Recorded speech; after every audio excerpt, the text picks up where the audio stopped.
ଯାତ୍ରା ରାଜନନ୍ଦିନୀ ବିଦାୟ ରଜନୀ। ଆଜିର ନାଟକ କାହ୍ନାରେ କାହ୍ନା ଆଉ କନ୍ଦାନା। ସ୍ଥାନ ନହକା ଭଟିଆ ଯାଜପୁର ରୋଡ। କୋଣାର୍କ ଗଣନାଟ୍ୟ ପ୍ରଥମ ରଜନୀ। ସ୍ଥାନ ବୋଇଲୋ କିଶୋରୀ ନଗର କଟକ। ଆଜିର ନାଟକ ଜଗା ଧରିଛି ଜୀବନ ପଘା। ଅଶୋକ ସମ୍ରାଟ ପ୍ରଥମ ରଜନୀ। ସ୍ଥାନ ଅର୍ଣ୍ଣପାଳ ଭଟ୍ଟା ସାହି ଭଦ୍ରକ। ଆଜିର ନାଟକ ରକ୍ତ ସମ୍ପର୍କ। ଗୌରୀ ଗଣନାଟ୍ୟ ବିଦାୟ ରଜନୀ। ସ୍ଥାନ ଗୋପପୁର ହାଟପଡ଼ିଆ ବଡ଼ମ୍ବା କଟକ। ଆଜିର ନାଟକ ଏମିତି ଜୀବନ ଶେଷ କୋଉଠି। ଯାତ୍ରା ଧଉଳି ବିଦାୟ ରଜନୀ। ସ୍ଥାନ ସାହାପୁର ପିରିହାଟ ଭଦ୍ରକ। ଆଜିର ନାଟକ କେମିତି କହିବି ରାତିର କଥା।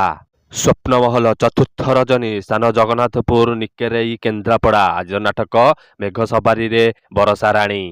ଅପେରା ସୂର୍ଯ୍ୟ ମନ୍ଦିର ପ୍ରଥମ ରଜନୀ। ସ୍ଥାନ ସେନାପତି କେନ୍ଦୁଝର। ଆଜିର ନାଟକ ନଖିନାନୀ ପୁଅ ଭଗିଆ। ଯାତ୍ରା ସ୍ୱର୍ଣ୍ଣମହଲ ଦ୍ୱିତୀୟ ରଜନୀ। ସ୍ଥାନ ପାରି ନୂଆପଡ଼ା ରାଜକନିକା କେନ୍ଦ୍ରାପଡ଼ା। ଆଜିର ନାଟକ ସ୍ୱାମୀ ପାଇଁ ପଛେ ନର୍କକୁ ଯିବି। ଯାତ୍ରା ଶ୍ରୀ ବିଶ୍ୱ ଦରବାର ପ୍ରଥମ ରଜନୀ। ସ୍ଥାନ କୋଡ଼ପଡ଼ା ଆନନ୍ଦପୁର କେନ୍ଦୁଝର। ଆଜିର ନାଟକ କହିବାକୁ ଲାଜ ଶୁଣିଲେ ପାପ। ଯାତ୍ରା ଇନ୍ଦ୍ରଭୁବନ ପ୍ରଥମ ରଜନୀ। ସ୍ଥାନ ବିଦେଇପୁର ଭଦ୍ରକ। ଆଜିର ନାଟକ ଚିଠି ବାସୁଛି ତୁଳସୀ ତୁଳସୀ। ଯାତ୍ରା ରଙ୍ଗମହଲ ଦ୍ୱିତୀୟ ରଜନୀ। ସ୍ଥାନ ନାଟରା ଆଳି କେନ୍ଦ୍ରାପଡ଼ା। ଆଜିର ନାଟକ ମୁଁ ଗୋଟେ ଝିଅର ବାପ। ଯାତ୍ରା ସିଂହବାହିନୀ ଦ୍ୱିତୀୟ ରଜନୀ। ସ୍ଥାନ କମାର ଗାଁ ଭଦ୍ରକ। ଆଜିର ନାଟକ ସବୁ ପ୍ରେମ ଗପ ଅଧାରୁ ସରେ। ଯାତ୍ରା ଯାଜ୍ଞସେନୀ ତୃତୀୟ ରଜନୀ। ସ୍ଥାନ ବାରିଗାଁ ଢେଙ୍କା କେନ୍ଦୁଝର। ଆଜିର ନାଟକ କାହାର କ'ଣ ହଜିଛି। ନାଟ୍ୟ ସମ୍ରାଟ ପୃଥ୍ୱୀରାଜ ପ୍ରଥମ ରଜନୀ। ସ୍ଥାନ କାଇମାଟିଆ ଛତିଆ ଯାଜପୁର। ଆଜିର ନାଟକ ରାଜଧାନୀର ରଜନୀଗନ୍ଧା। କଳିଙ୍ଗ ଗଣନାଟ୍ୟ ପ୍ରଥମ ରଜନୀ। ସ୍ଥାନ ବଳସାହି ଯଶୀପୁର ଭଦ୍ରକ। ଆଜିର ନାଟକ ବାଜିବ ସାହାନାଇ ତୋରି ପାଇଁ। ରାଜଧାନୀ ଅପେରା ପ୍ରଥମ ରଜନୀ। ସ୍ଥାନ ବରି କୁଆଖିଆ ଯାଜପୁର। ଆଜିର ନାଟକ କାହାଣୀ କହିବ ବାଡ଼ୁଅ ପାଣି।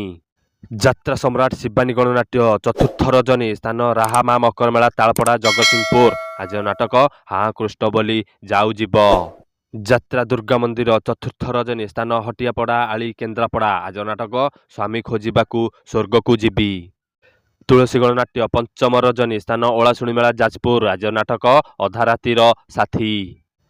ତାରିଣୀ ଗଣନାଟ୍ୟ ସ୍ଥାନ କୁଚିପାଲି ବରଗଡ଼ ପ୍ରଥମ ରଜନୀ। ଆଜିର ନାଟକ କେମିତି ବୁଝିବ ଅବୁଝା ମନ।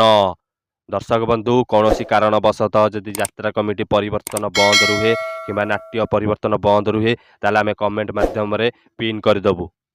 ଯଦି ଯାତ୍ରାର ସଠିକ୍ ଅପଡେଟ୍ ଠିକ୍ ରହିଛି ତାହେଲେ ଆମ ଚ୍ୟାନେଲକୁ ସବସ୍କ୍ରାଇବ୍ କରନ୍ତୁ। ଆଜି ପାଇଁ ଏତିକି।